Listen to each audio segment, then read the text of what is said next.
Hi, my name is Natalie Ledwell and welcome to part 2 of this Q&A video series. So today I'm going to be sharing with you the remaining 4 most asked burning law of attraction questions, which is a carry on from the last video that I did. So some around the topic of wealth and finances, some are relationships and love, while others are wellness and spirituality. But regardless of whatever category that these questions are related to, many students seem to have very similar inquiries across all the mediums. So these are questions that are coming in from social media and from coaching calls and from our forums inside our USM program. So I figured that what better time than now to start sharing some of the answers to some of the questions that I get asked over and over again. And who knows, some of the answers that I share today may be able to help you as well. Okay, you ready? All right, so now this is question number 5. Question number 5 says, "Hi Nat, I've been inspired to open my own business, but I'm not sure where to start. I've read a lot of self-help books about entrepreneurship, but it seems a bit daunting to actually take the first step. I would also like to start attracting a higher vibration of people into my life that motivates me and keeps me on track towards my goals. Now, the reality is I just don't have a lot of money to start my business right now, so I'm wondering if you have any inspiration." And that was from Robin, who's part of our USM program. So starting your own business, Robin, in fact, can be very daunting. And I understand where you're coming from. You know, the first business that Glenn and I bought together was a nightclub. A nightclub. And it's, you know, that's one of the most volatile industries that you could ever get into. Now, of course, we made mistakes, you know, but we learned a lot during that business. And even though we had a ton of business experience, because after the nightclub, we had many different types of businesses, by the time I started my dream business, which was Mind Movies, we'd still encountered a lot of challenges. I mean, you think about it, if you know our story, we went into over $120,000 in debt just on credit cards. You know, we weren't sleeping well, we were physically and emotionally drained, we were working 12-hour days. We had so many challenges and hurdles, everything that could go wrong went wrong, but it was all worth it. And sometimes you have to be willing to take risks in order to reach your desired outcome. Now, I'm not for 1 minute saying that you're going to go through the same experience, because when you can align yourself with the right people and surround yourself with people that can really help you, you don't have to go through that experience yourself. I mean, of course you're going to be experiencing ups and downs along the way. It's just part of the process. And you're learning as you go, and this is important. Now, it sounds like from your question that you want to learn about entrepreneurship. Well, I do have a recommendation for you. My really good friend, Sage Levine, has a community called Women Rocking Business. So I do encourage you to check that out. She's amazing, and she's helped women from all over the world create successful businesses and pursue their dreams without having to make a large financial investment.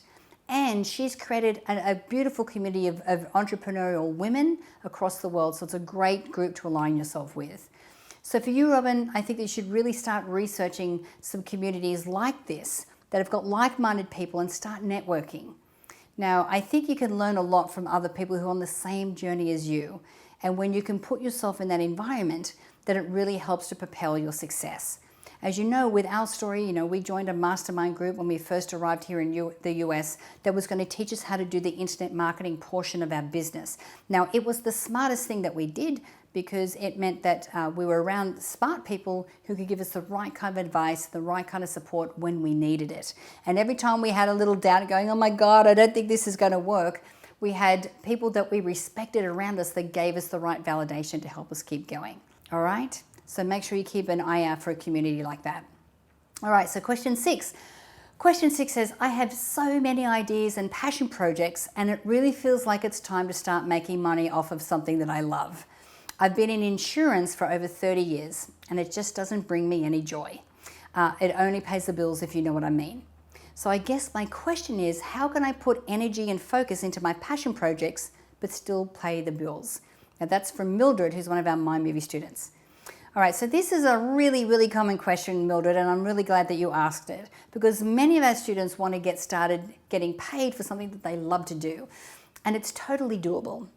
Now, I recommend that you start looking at your insurance job as something that's temporary. So, and you want to do that knowing that your future doesn't require you to be in insurance, and that can change your scenario in your life in general. So you just have to be willing to put in a little bit of work at the beginning.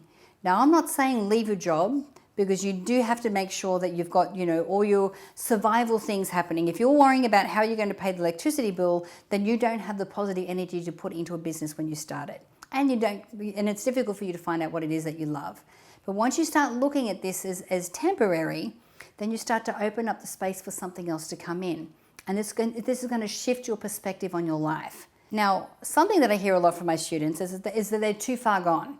Now, this is never true. You are never too far gone to change your life and to change what you do for a living. So the first thing I would recommend is that you take the passion test. The passion test is created by Janet Attwood, and it will really help you to narrow down and identify what really blows your hair back, what could really make a difference for you.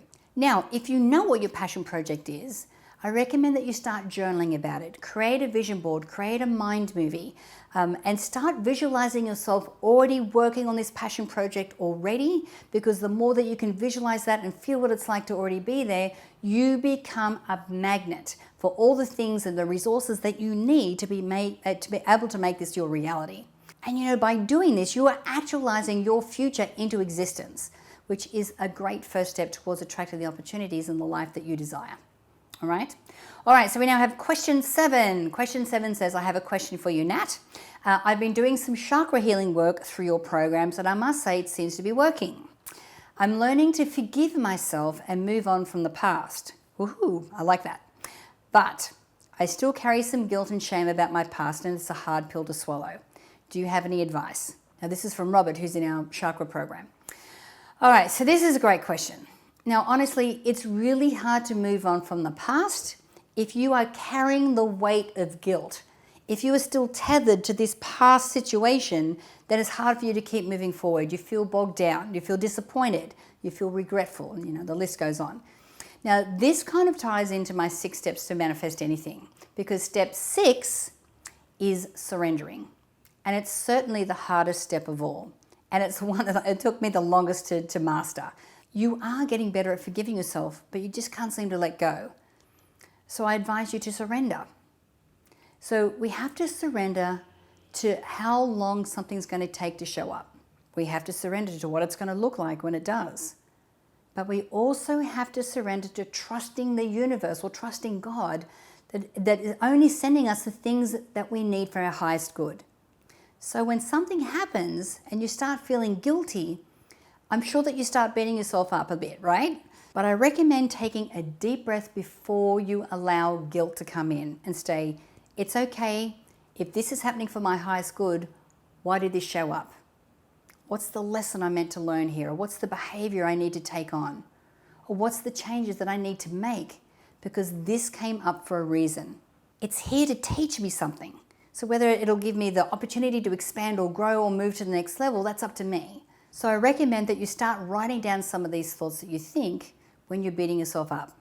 Because what you may find is by getting them out of your head and onto paper, that they're quite repetitive thoughts. And really, you'll start to recognize that these are negative thoughts that are attached to a deeper program or a deeper limiting belief about yourself. And it's trying to keep you in the place of maybe you're not worthy or that you don't deserve or that you'll never amount to anything. And if you go deep on this, I think you'll be able to find that.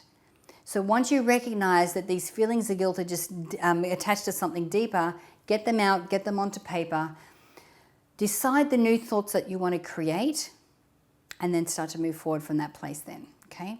Question 8 says, I made my mum movie last week and I was simply ecstatic.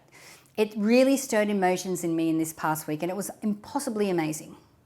But then today I sat down to watch it and started critiquing myself, thinking I should change the music, thinking I picked the wrong images and started letting my fears and my limiting beliefs eat at me. Now I'm just not even excited to watch it because I'm bummed out. Any suggestions? Okay, that's from Sally, who's one of our My Movie students. Okay, so Sally, I completely understand where you're coming from. Limiting beliefs can damage our progress and hinder our success, that's for sure. No doubt about it. Now with My Movies, you have to remember that this is a process. The feelings that you're experiencing are part of the process and part of releasing your limiting beliefs that are keeping you in the back. So you must keep watching your My Movie and let it infuse into your subconscious mind without hesitation, because trust me, these negative beliefs won't go away without a fight. Now, similar to my answer before, When you start experiencing these emotions, make sure that you write down all of these thoughts that are coming out.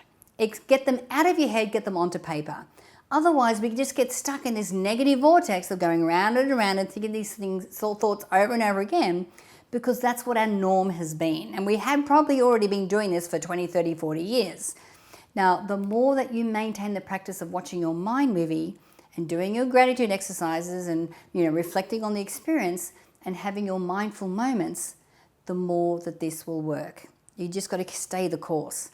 Again, it's a process, and you must trust that the universe or that God will work it out all in the end.